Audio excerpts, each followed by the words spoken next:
Hello बच्चों, good morning. तरुण math classes में आपका स्वागत है। आज हम आप लोगों के लिए लेकर आए हैं कक्षा 8 गणित का अध्याय 9 प्रश्नावली 9.2। क्वेश्चन नंबर हम 1 से स्टार्ट करते हैं। ठीक है, चलिए। सबिता की मासिक आय 6500 थी। सबिता की मासिक आय कितने थी फ्रेंड्स? 6500। उसकी आय में 5% वृद्धि हुई। मासिक आय के में कुल कितनी वृद्धि हुई? वृद्धि के बाद उसकी आय ज्ञात करें। मतलब मान के चलिए इसका कितना है? 6500। ठीक है, 6500 का आप अगर 1% निकाल लीजिएगा या 10% या 1% निकालिएगा तो 1 से उसको गुना कर दीजिएगा। फिर उसमें कितना आया उसका आय वो ज्ञात करना बोला। चलिए हम देखते हैं क्वेश्चन नंबर 1। ठीक है, क्वेश्चन नंबर 1 का सॉल्यूशन हम लिखेंगे हल। देखिए उसकी आय कितनी थी पहले दिया है, क्या दिया है? 6500। अब बोल रहा है वृद्धि, क्या बोल रहा है? वृद्धि। तो वृद्धि कितना परसेंट हुआ बाबू? 5%। 5%। अब किसका 5%? इसका 5%। ठीक है, तो हम क्या करेंगे? लिखेंगे, देखिए 5 का 5। अब परसेंट की जगह क्या लगा देंगे बाबू? 1/100। किसका? तो इसका 6500। तो हम 5% निकाल लेंगे। 2 0 खत्म। यहाँ पे कितना है बाबू? 325। मतलब हम बोल सकते हैं कि सबिता की आय में कितना कितना परसेंट? 5%। कितना रुपए? 325 रुपये वृद्धि हुई। 325 रुपये वृद्धि, यानी इसमें 325 रुपये बढ़ गया तो इसमें इसको जोड़ देंगे तो हम बोल सकते हैं कुल आय, कुल वृद्धि आय बोल सकते हैं। कुल वृद्धि आय कितना हो गया कि 5% बढ़ा। 5% कितना बाबू? 325। पहले कितना? 6500 और कितना बढ़ा? 325 रुपये। तो इसको जोड़िए, 005,286 रुपये। ठीक है, तो हम बोल सकते हैं कि वृद्धि के बाद उसकी आय, सबिता की आय कितनी हो गई? 6825 रुपये। चलिए अब क्वेश्चन नंबर हम लोग 2 देखते हैं। कह रहा है एक शहर की जनसंख्या 10,000 है। क्या कह रहा है? एक शहर की जनसंख्या 10,000। तो हम क्वेश्चन नंबर 2 पहले अच्छा से पढ़िए। एक शहर की जनसंख्या 10,000, यदि इसमें 2% मतलब हानि हुई तो इसके बाद शहर की जनसंख्या ज्ञात कीजिए। तो सबसे पहले हम, ये भी बहुत ही आसान है, हम देखते हैं क्वेश्चन नंबर 2।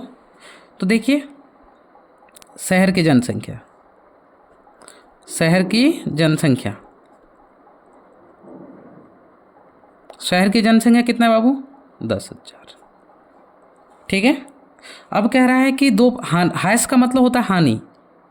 हानि कितना हुआ? 2%। क्या हुआ? 2%।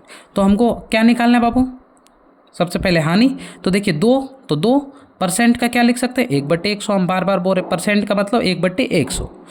और कितना का निकालना है? इतना का लिख दिए, 4 0 तो लिख दिए।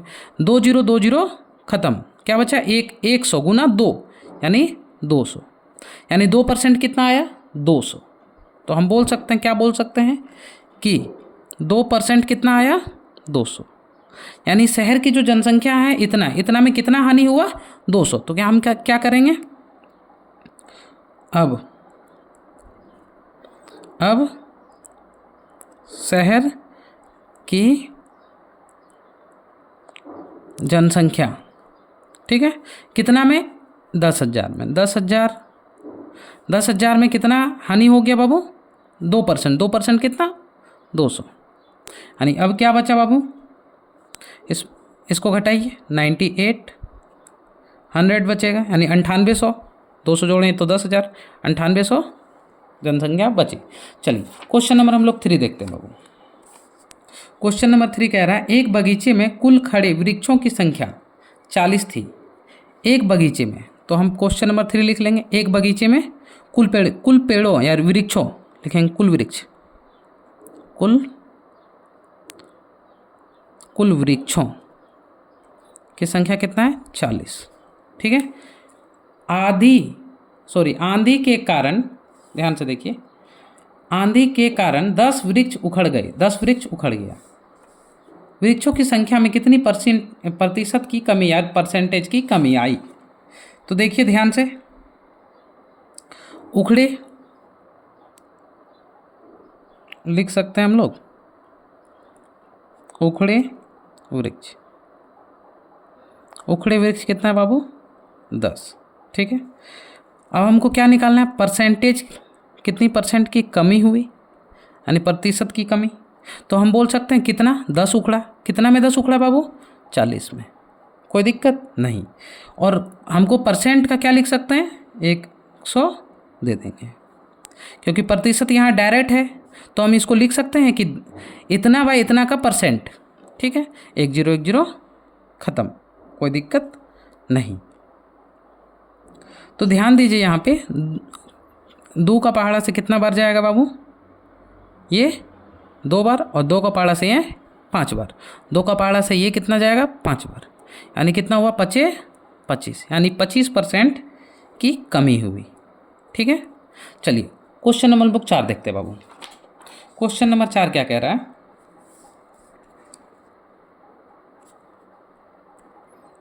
कह रहा है श्रमिकों की मजदूरी में 5% वृद्धि, ठीक है, यदि उसका बढ़ा हुआ कुल मजदूरी, मतलब बढ़ा हुआ, ध्यान से देखिए। तो देखिए श्रमिकों की मजदूरी, तो हमको पता नहीं तो लिख लेंगे हल करके कि श्रमिकों की मजदूरी, श्रमिकों की मजदूरी, ध्यान दीजिए, श्रमिकों की मजदूरी लिख सकते हैं,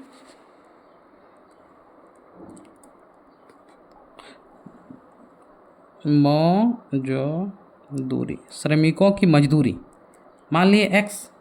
ठीक है, अब x में कितना परसेंट बढ़ा? 5%। कितना परसेंट बाबू? 5%।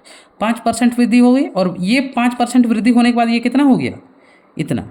समझे आप? तो ध्यान दीजिए, यानी हम कह सकते हैं कि x में क्या जुड़ा? देखिए 5%, क्या जुड़ा? 5%, यानी 5 गुने 5%, यानी 1/100। तो और किसका 100? ये x का। किसका? ये x का। बराबर हमको कितना मिल गया? 210। बराबर कितना मिला? 210। अब बस इसको सॉल्व कीजिए, आपका काम हो जाएगा। देखिए 5x, यहाँ x 1 प्लस यहाँ हो जाएगा 5x बटे 100 बराबर 210। अब ध्यान दीजिए, इसको इससे गुना कीजिए तो यहाँ 100, इसको इससे गुना कीजिए तो 100x, और इसको इससे गुना कीजिए तो 5x बराबर यहाँ क्या हो जाएगा? 210। कोई दिक्कत नहीं। अब देखिए, इसको इधर आ जाएगा, ये भागा बराबर के इधर गुना लग जाएगा, तो यहाँ क्या बचा? 105 x बराबर ये इससे गुना, यानी 210 गुने 100। अब 105 क्या होगा? ये भी गुना में है, बराबर के इधर जाएगा, तो क्या लग जाएगा बाबू? भाग लग जाएगा, यानी 210 गुना 100 भागा 105। ठीक है, अब देखिए हम पहाड़ा पढ़ते हैं। ठीक है, तो ध्यान दीजिए, ये 5 से जाएगा, 15 से ये जाएगा क्या? देखिए तो 110 नहीं जाएगा, तो देखिए 5 से पहले हम इसको भेजते हैं। 5 का पहाड़ा 2 बार पढ़ें, 5 का पहाड़ा 1 बार, कोई दिक्कत नहीं। यहाँ कितना आ गया? 5 का पहाड़ा अगर हम 20 बार पढ़ें तो 100, ख़त्म। 21 का पहाड़ा हम 10 बार पढ़ें तो 210, अब 20 दें 200, यानी उसकी प्रारंभिक मजदूरी कितनी थी बाबू? 200। ठीक है, चलिए अब हम क्वेश्चन नंबर 5 बात करते हैं। ठीक है बच्चों, चलिए स्टार्ट करते हैं। क्वेश्चन नंबर 5 कह रहा है 5 नंबर में बट्टा से संबंधित ये प्रश्न। ठीक है, बोला टीवी का अंकित मूल्य इतना है तथा बट्टा बराबर इतना है। ठीक है, तो ध्यान दीजिए, हम इसको सॉल्व करते हैं। 5 नंबर का 5 का 1। ठीक है, अच्छा अंकित मूल्य हमको दिया हुआ है, तो लिख दिए अंकित मूल्य। अंकित मूल्य कितना है बाबू?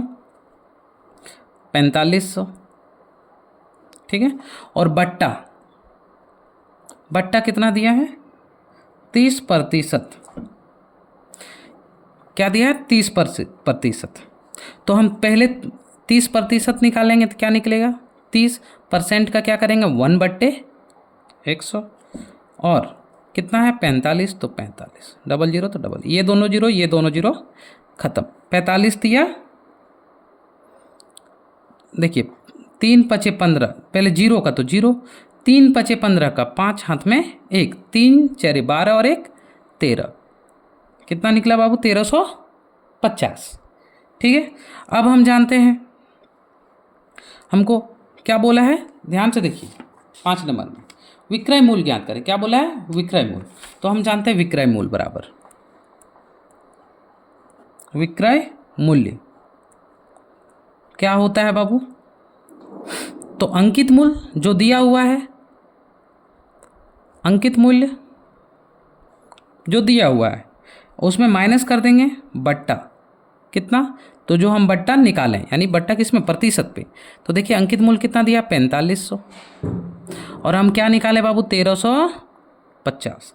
अब इसमें इसको घटा दीजिए कितना आएगा 3150। आंसर हो गया।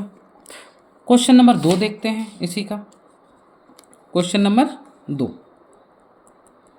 और अब पंखा का अंकित मूल्य इतना है बट्टा 10%। तो सेम इसी प्रकार निकालेंगे पंखा का अंकित मूल्य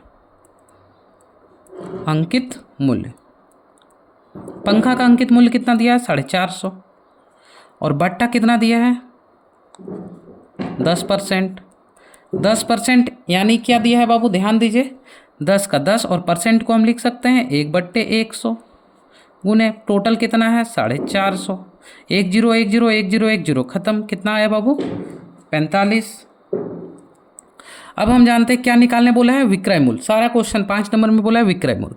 तो हम जानते हैं विक्रय मूल्य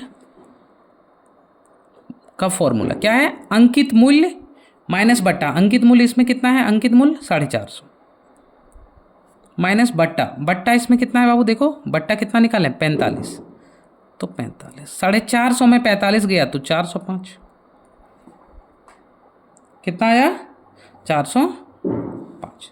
चलिए अब हम क्वेश्चन नंबर 7 देखते हैं। क्वेश्चन नंबर 7 कह रहा है प्रतिशत में बट्टा ज्ञात कीजिए। देखिए पिछला वाला में क्रय मूल्य बोला इसमें क्या बोला है प्रतिशत में बट्टा ज्ञात कीजिए। बट्टा अब निकालना है।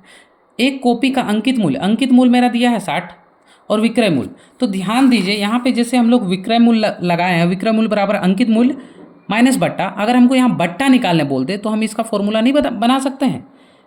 अगर बट्टा चाहिए तो बट्टा को इधर भेजेंगे विक्रय मूल्य को इधर भेज देंगे। तो देखिए हम बोल सकते हैं क्या बट्टा निकालने बोला यानी बट्टा। सबसे पहले तो ये देखिए कि विक्रय मूल्य बराबर क्या होता है अंकित मूल्य माइनस बट्टा। अब हमको बट्टा चाहिए तो बट्टा को इधर भेजें प्लस में आ गया बट्टा। अब यहाँ अंकित मूल्य दिया हुआ है और विक्रय मूल्य को इधर भेज दीजिए माइनस विक्रय मूल्य। ये प्लस में बराबर किधर आएगा तो माइनस विक्रय मूल्य। समझ में आया। तो ये फॉर्मूला अब हमको बिठाना है और इसी से मान निकालना है। तो चलिए हम देखते हैं। पहले बोला एक कॉपी का अंकित मूल्य। तो क्वेश्चन नंबर 7 का पहला देखते हैं कॉपी का अंकित मूल्य। कॉपी का अंकित मूल्य कितना दिया बाबू 60 रुपये। ठीक है। और विक्रय मूल्य कितना दिया बाबू 51 रुपये। तो हमको क्या चाहिए बाबू बट्टा। तो बट्टा बराबर अंकित मूल्य माइनस यानी क्या करेंगे बट्टा चाहिए तो लिख दिए बट्टा बराबर क्या हो जाएगा अंकित मूल्य माइनस क्या हो जाएगा विक्रय मूल्य।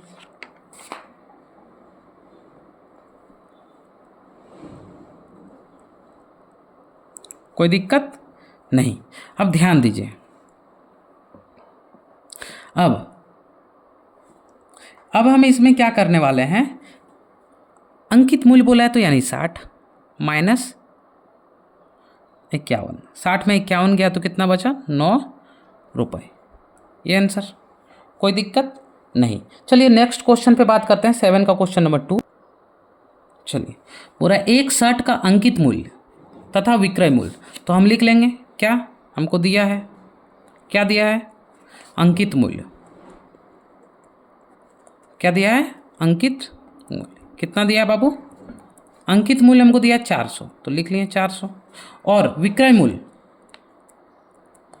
विक्रय मूल्य कितना दिया बाबू, 360।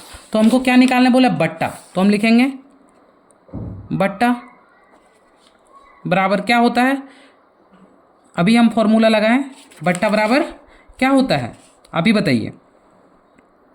बिल्कुल सही, क्या होता है, अंकित मूल्य माइनस विक्रय मूल्य, अंकित मूल्य माइनस विक्रय मूल्य। अब आप बताइए, अंकित मूल्य 400 तो 400, विक्रय मूल्य 360 तो 360, 400 में 360 गया तो कितना बचा बाबू, 40, यानी बट्टा बराबर क्या आ गया, 40। ठीक है। अब देखिए क्वेश्चन बोला है, पिछला क्वेश्चन में थोड़ा मिस्टेक था, ये बोला प्रतिशत में बट्टा, प्रतिशत में बट्टा। तो अब हम क्या करेंगे, 40 निकला तो 40% का बोला है, तो ध्यान देंगे अंकित मूल्य कितना है बाबू, 400, और ये 40 किसका होगा, 10% का। देखिए प्रतिशत बट्टा बोले तो हम क्या करेंगे, तो देखिए बट्टा मेरा निकला 40 बटे कितना हो जाएगा, कुल का जो दिया हुआ मूल्य था 400, कोई दिक्कत नहीं, गुना क्या करेंगे बाबू 100, 2 जीरो 2 जीरो उड़ गया, कोई दिक्कत नहीं। अब देखिए क्या बचा, 4/4, यानी यहाँ बोल सकते हैं हम 10%, क्योंकि देखिए यहाँ पे अगर गया, ध्यान से देखिए, ये 4 मतलब ये 1 जीरो 1 जीरो उड़ा, 1 जीरो 1 जीरो उड़ा, यहाँ क्या बचा 10, तो ये 4 उड़ गया, क्या बचा यहाँ 10, यानी कितना परसेंट, 10%। पिछला क्वेश्चन आप थोड़ा सुधार लीजिएगा, हम दोबारा से ये क्वेश्चन फिर बताते हैं। बोला है कि बट्टा, बट्टा किसका बट्टा बाबू, 40 का, किसका 40 का, तो हम 40 पहले लिखें, किसका तो 400 का, तो हम 400 लिख दिए, गुना परसेंटेज बट्टा में क्या होगा, ऊपर 100 होगा। देखिए ध्यान से, ये 2 जीरो और ये 2 जीरो खत्म, 4 का पहाड़ा कितना बार 40, यानी 10 बार, यानी कितना आया 10%। इसी तरह क्वेश्चन नंबर 1 भी आप सॉल्व कर लीजिएगा 7 का, ठीक है, उसमें थोड़ा मिस्टेक हो गया। चलिए अब हम नेक्स्ट क्वेश्चन, क्रय विक्रय, विक्रय मूल्य एवं लाभ हानि से संबंधित प्रश्न है जो 8 से लेकर 18 तक है, वो हम नेक्स्ट वीडियो में बात करेंगे। तो अगर वीडियो आपको अच्छी लगे तो लाइक कीजिएगा, चैनल पे नए हैं बाबू तो सब्सक्राइब कीजिएगा और बेल आइकन को ऑल पे प्रेस कर दीजिएगा, ताकि जब भी हम वीडियो डालें आपके पास नोटिफिकेशन तुरंत पहुँचे। Thank you.